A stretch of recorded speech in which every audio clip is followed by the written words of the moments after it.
How's it going, Rams? Welcome back from the break into Hubbard's Huddle, hosted by myself, Ellison Hubbard. I got so much action to get through tonight, opening with CSU track and field and ending with my number one play of the week. Let's break the huddle, starting with CSU track and field. Coming out of here right in Fort Collins, sophomore jumper Ellison Hubbard had a birthday wish come true when he stamped his place in history for the Rams track and field team last Friday. On what was his 20th birthday, Bouchard turned in a triple jump of 50 feet and 10.75 inches, the second best in CSU history. After taking the top spot at the Wyoming Power Meet by nearly 2 feet, the sophomore now only trails Jacob Benson in the all-time leaderboard for the triple jumping at Colorado State. And he still has at least 2 more years to take that top spot. And this isn't the only honor the Fort Collins native has received throughout his short Ram career.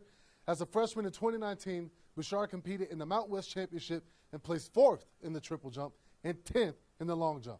And he was also named the Mountain West Field Athlete of the Week last December. And after such a hot start to his career, this new member of the 50 Feet Club has definitely set a high mark for himself. Hard work pays off. Congratulations to Ellison Bouchard. And now jumping our way into the NBA, the league's virus protocols have been under scrutiny after All-Star Kevin Durant was pulled from his game in the Barclays Center last Friday night due to coronavirus concerns.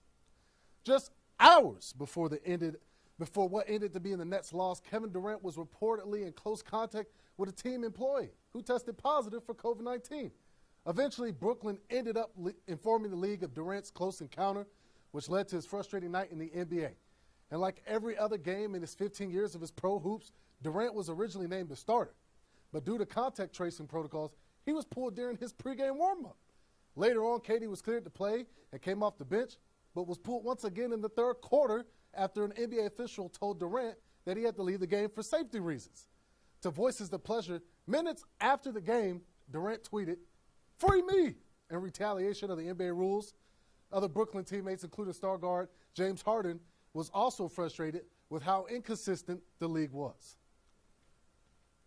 We're talking about contact tracing.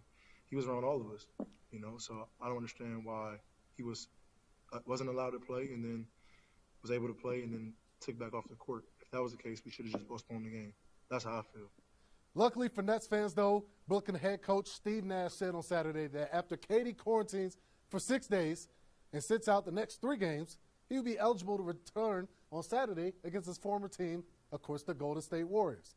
I don't know about you, but I can't wait to see Durant's return to the Bay Area against Steph and Draymond. And the KD saga wasn't the only buzz in professional basketball over the weekend. The NBA must figure out what their priorities are after the recent announcement that there will be an All-Star game this year, even without fans, held in Atlanta on March 7th. But the bad news for Adam Silver is that not everyone is as excited as he is to have this event. Future Hall of Famer LeBron James was not too happy after hearing about plans for the game this year. Take a look. Short off season for myself and my teammates with 71 days.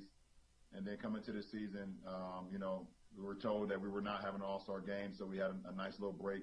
5 days from the 5th through the 10th, an opportunity for me to kind of recalibrate for the second half of the season, my teammates as well, some of the guys in the league, and then they throw an all-star game on us like this and just breaks that all the way up. So pretty much kind of a slap in the face.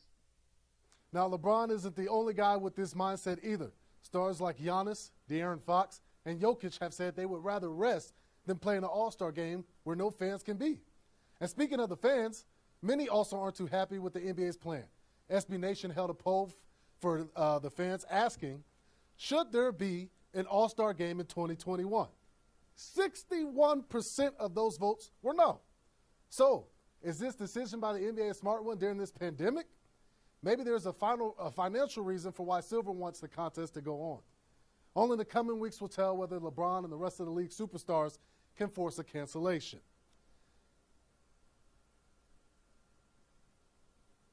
Now, hold on, Rams. Don't forget, I can't go until I show my top highlight of this week. CSU Rams basketball has some spectacular plays over the Cowboys on Saturday and the 68-59 win to complete the series sweep. Let's take a look at this monstrous throwdown by John Tonje. John Tonje gets the steal. He's dribbling down the court. Watch this. Boom! Dunk. Boom! That is a scary man on sight. Number one, you made my number one play of the week.